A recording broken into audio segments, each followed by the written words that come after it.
Perkenalkan, nama saya William Eko Ariando Purba dari Penjas 5B, NIM 1805242.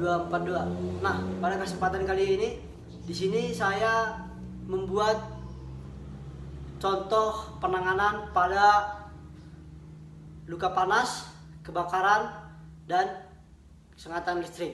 Nah, tapi pada sederhananya di sini saya akan membuat contoh sederhana saja untuk penanganan panas dan luka bakar ya. Nah, tugas ini saya lakukan untuk memenuhi tugas UAS.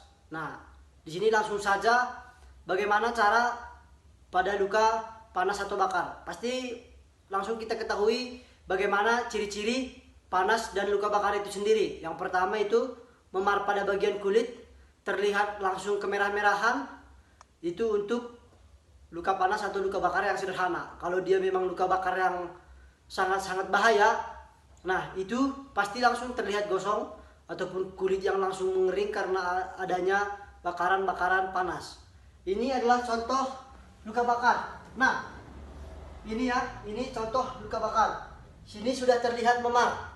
Nah, di sini saya memiliki obat antiseptik untuk luka bakar ringan dan untuk di atas ringan sedikit. Ini saya ambil dari rujukan dokter langsung ya. Yang pertama itu untuk luka memar atau luka bakar itu sendiri, kita harus melihat di mana cara pertolongan secara langsung. Wah, kita lihat nih.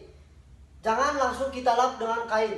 Kenapa? Karena itu akan bisa menambah luka sehingga kulitnya terkelupas apabila langsung kita lap dengan lap kering. Sebelum kita perbanyak, jadi lap ini kita basahi, diperas ya, diperas untuk ringan. Nah, baru kita pukul-pukul ataupun ya tekan-tekan di bagian yang lebam ataupun yang memar itu.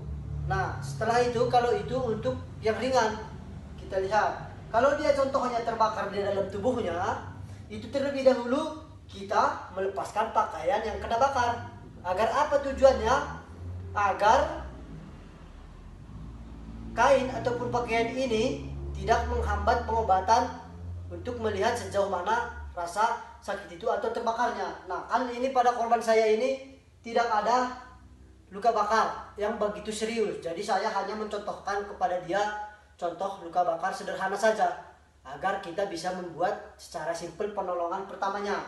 Nah, setelah kita melihat tadi luka bakarnya, kita gunakan obat ini karena dia tidak perlu perban. Jadi cukup saja kita ambil obat, nah, kita tekan-tekan kepada lukanya itu ya, luka ringan tadi.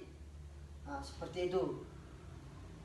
Tetapi ya kepada teman-teman sekalian, untuk penolongan pada orang yang terbakar ataupun kena paparan panas itu atau juga sengatan listrik, itu kita ke bawah dulu ke tempat yang aman, yang teduh, yang jauh dari tempat-tempat yang mengakibatkan cedera berkelanjutan. Nah, kita jauhkan itu cedera yang berkelanjutan. Agar apa? Agar si korban tidak terjadi lagi luka bertambah pada dirinya. Nah, kita basahkan seperti tadi ataupun itu lukanya kita siram. Ini saya sudah buat air ya, ini air dengan baskomnya. Jadi kita siram lukanya. Nah, kita siram lukanya. Siram terus sampai merasa si korban nyerinya hilang. Itu adalah tujuan dari menyiram ini ya. Nah, baru kalau dia sudah merasa reda, kita bang. Seperti itu untuk penolongan luka. Kalau dia untuk luka berkelanjutan, kita koyak bajunya, koyak, baru lap. Setelah itu kita membawanya ke dokter untuk penanganan lanjutan untuk benar-benar bahaya.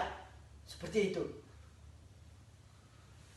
Mungkin sekian yang saya bisa praktekkan tentang luka panas dan luka bakar. Mungkin karena ketersediaan bahan dan juga praktek yang kurang memuaskan. Mungkin sekian yang bisa saya jelaskan secara sederhananya tentang penolongan pada luka bakar. Saya William Purba, terima kasih.